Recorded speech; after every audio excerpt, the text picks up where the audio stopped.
नमस्कार, स्वागत है आपका कुंडली टिप पर। मैं हूं नेहा शर्मा। हम सब जानते हैं कि समय समय पर हर ग्रह ट्रांजिट करता रहता है। इसी के साथ 2022 में गुरु, राहु और शनि भी ट्रांजिट करेंगे। लेकिन इस समय हम बात करेंगे राहु और केतु की। हमारे साथ जानकारी देने के लिए नरेश कुमार जी हैं। स्वागत है सर आपका। नमस्कार। जी देखिए नेहा, राहु और केतु का ट्रांजिट होगा 2022 में। ये काफ़ी लिहाज से कुछ लोगों के लिए अच्छा होगा, कुछ लोगों के लिए बुरा होगा। सबसे पहले तो ये समझते हैं कि डेट क्या है। जी बिल्कुल। जो दो तरह का राहु का ट्रांजिट होता है, एक ट्रू राहु का ट्रांजिट होता है, एक मीन राहु का ट्रांजिट होता है। तो दोनों डेट्स में करीबन करीबन 20-25 दिन का अंतर रहता है। जी जो ट्रू राहु ट्रांजिट होने जा रहा है वो 17 मार्च को ट्रांजिट होने जा रहा है। अगले साल यानी कि 2023 के 29 नवंबर तक वो रहेगा। जी जो मीन राहु ट्रांजिट होने जा रहा है वो 12 अप्रैल को ट्रांजिट होगा और ये रहेगा 30 अक्टूबर 2023 तक। तो ये तो डेट्स हैं राहु केतु के ट्रांजिट की, ट्रू और मीन राहु दोनों। यहाँ पर जो हम कंसिडर कर रहे हैं, हम ट्रू राहु को कंसिडर कर रहे हैं जो 17 मार्च को ट्रांजिट होगा। ये जो चार्ट नजर आ रहा है वो 17 मार्च की ग्रहों की स्थिति के लिहाज से है, इसलिए इसको उसी लिहाज से देखा जाए। तो सबसे पहली बात तो यह है कि नेहा, जब राहु और केतु का ट्रांजिट होता है वो कुंडली में तीसरे, छठे और 11वें भाव में अच्छा होता है। जी बाकी भावों में उसका फल जो है वो अच्छा नहीं माना जाता। मान लीजिए किसी कुंडली में राहु केतु का ट्रांजिट हो रहा है, तो राहु यदि यहाँ पर होगा तो केतु यहाँ पर आ जाएगा। जी तो एक ट्रांजिट अच्छा होगा, एक ट्रांजिट बुरा होगा।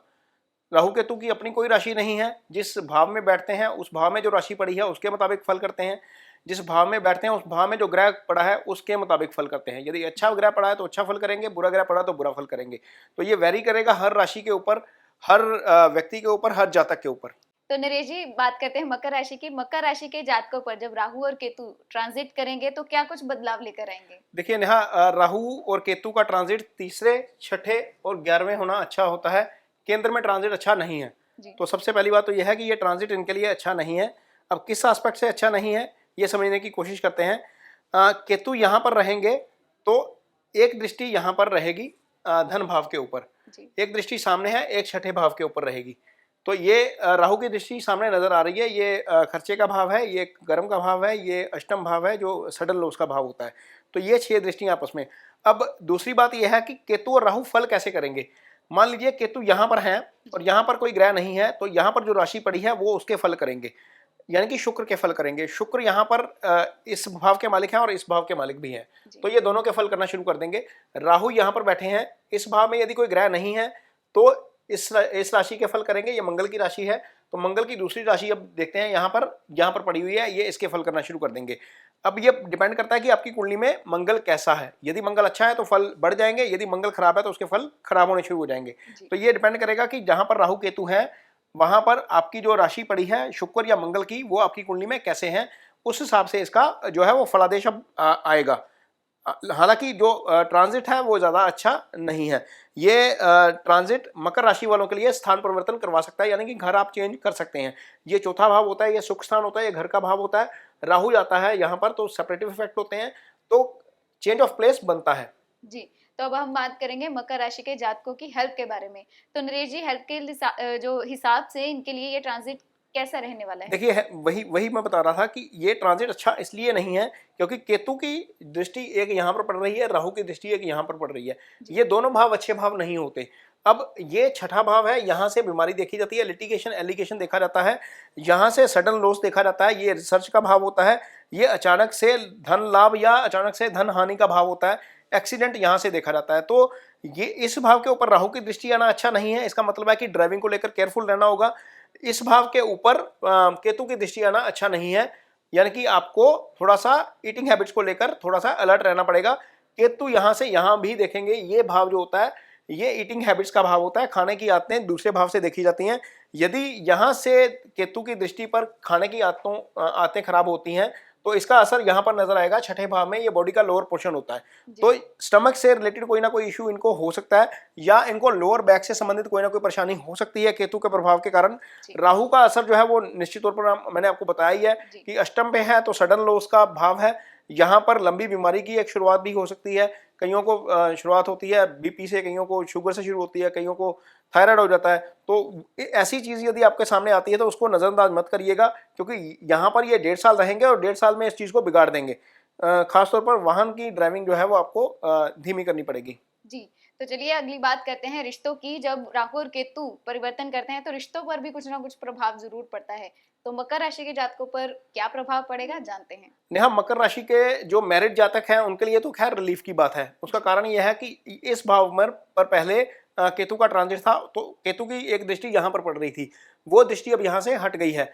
राहु का जो यहाँ पर प्लेस थे वो सिंगल्स को कंफ्यूज कर रहे थे। तो ये इस राशि के जातकों के लिए, जो मैरिड जातक हैं उनके लिए भी स्थिति अच्छी है, क्योंकि अब कोई भी बुरी दृष्टि यहाँ पर नहीं आएगी। शनि यहाँ पर विराजमान है, वो भी यहाँ से हट जाएंगे।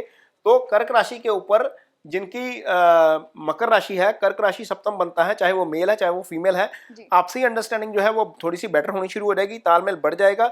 यदि कोई कंफ्यूजन थी, वो क्रिएट थी, वो निकल जाएगी। और राहु यहाँ थे दूसरे पंचम भाव में, तो यहाँ से निकलने के बाद जो इस राशि के कपल से जिनको आपसी तालमेल में दिक्कत आ रही थी, या जिनकी जो अपनी भावनाएं एक्सप्रेस नहीं कर पा रहे थे, जो कंफ्यूज चल रहे थे, जो दुविधा में ही थे कि आप बात करनी है या नहीं करनी, या आगे बढ़ाई जाए बात या नहीं बढ़ाई जाए, जिनका रिश्ता होकर टूट रहा था नेहा, वो भी यहाँ पर पंचम से रिश्ता भी देखा जाता है, वहां पर भी अब रिलीफ की बात है, वो रिश्ता भी अब एग्जीक्यूट होना शुरू हो जाएगा। तो ये चीजें रिलेशनशिप के लिहाज से जो स्थिति है वो ठीक है। ये भाव होता है बड़े भाई का, ये छोटे भाई का, ये यहाँ पर कोई दिक्कत नहीं है। हाँ, माँ की हेल्थ को लेकर दिक्कत हो सकती है क्योंकि राहु यहाँ पर है, तो अदरवाइज बाकी कोई या माँ के साथ रिलेशनशिप को लेकर भी हो सकती है। अदरवाइज बाकी कोई मोटे तौर पर मुझे नजर नहीं आ रही कोई प्रॉब्लम रिलेशनशिप के लिहाज से। जी, तो चलिए अब एक नजर डालते हैं मकर राशि के फाइनेंस पर। इस समय के दौरान उनका फाइनेंस कैसा रहेगा? देखिए, काम डिस्टर्ब होगा तो फाइनेंस ऑब्वियसली डिस्टर्ब हो जाएगा नेहा। यहाँ पर केतु है, तो केतु यहाँ पर डिससेटिस्फेक्शन देंगे काम को लेकर, चाहे वो जॉब है चाहे वो बिजनेस है, चाहे आप फ्रीलांस काम कर रहे हैं, तो ये स्थिति जो है वो ज्यादा अच्छी नहीं है। तो एक तो ये है, पैसा कैसे आएगा जब काम नहीं कर पाएंगे प्रॉपर। यहाँ पर कोई सपोर्ट इस भाव को मिलती अभी नजर नहीं आ रही, अंटिल जुपिटर यहाँ पर नहीं आ जाते। जब जुपिटर यहाँ पर आएंगे तो इस भाव को देखेंगे तो पैसे का फ्लो थोड़ा सा इंप्रूव हो जाएगा, बढ़ जाएगा, कोई दिक्कत वाली बात नहीं है। लेकिन खर्चे भी साथ में रहेंगे, क्योंकि राहु के ऊपर दृष्टि पड़ रही है, राहु की दृष्टि पड़ रही है खर्चों वाले भाव के ऊपर, तो ये निश्चित तौर पर खर्च बढ़ाएंगे। केतु की दृष्टि धन भाव के ऊपर पड़ रही है, तो केतु की दृष्टि धन भाव पर के ऊपर होने के कारण आपके जो सेविंग्स हैं वो रिड्यूस हो सकते हैं, जो आपके इन्वेस्टमेंट प्लान थे वो थोड़े से डिस्टर्ब हो सकते हैं, खर्चे बढ़ेंगे। आय का फ्लो जो है वो जुपिटर के ट्रांजिट के बाद ठीक हो जाएगा। अदरवाइज यहाँ पर राहु के ट्रांजिट का, केतु के ट्रांजिट का जुपिटर मनी फ्लो के ऊपर कोई असर नजर नहीं आता। हाँ, जॉब के साथ डिससेटिस्फेक्शन हो सकती है, आपकी काम के साथ आपकी डिससेटिस्फेक्शन हो सकती है। जी, तो ये तो हमने जाना सारा हाल, और इसी के साथ हम जानेंगे उपाय भी। नरेश जी, क्या उपाय भी मकर राशि के जातकों के लिए कुछ हैं जो उनकी जो छोटी मोटी प्रॉब्लम्स हैं उनको सॉल्व कर सके? बिल्कुल नेहा, जो लोग मकर राशि के हैं, यहाँ पर राहु का ट्रांजिट है, माँ की सेहत को लेकर परेशानी है या काम को लेकर थोड़ी सी डिससेटिस्फेक्शन है, तो चांदी जरूर पहनिए आप। आपका चंद्रमा मजबूत होना बड़ा जरूरी है। राहु की काट होती है वो चंद्रमा होता है, यदि चांदी पहनेंगे तो मन मजबूत होगा। मदर का कारक ग्रह भी होता है चंद्रमा, तो मदर की हेल्थ को थोड़ी सी सपोर्ट मिलेगी वहां से। राहु के दूसरे उपाय के तौर के ऊपर आप किसी सफाई कर्मचारी को भोजन लगातार करवाते रहिए। जब भी आपको लगे कि आप अफोर्ड करते हैं तो आप भोजन जरूर करवाइए। भले ही आपके घर में कोई जो सफाई कर्मचारी आता है उसको भोजन करवा दीजिए, कभी कभी पैसे नहीं देने, भोजन करवाना है। राहु के मंत्र पढ़ेंगे तो उससे आपको निश्चित तौर पर मदद मिलेगी। जी, तो ये तो था मकर राशि का हाल। इसी सीरीज में बात करेंगे अगली राशि धनु की, तो जुड़े रहें हमारे साथ। धन्यवाद। नमस्कार।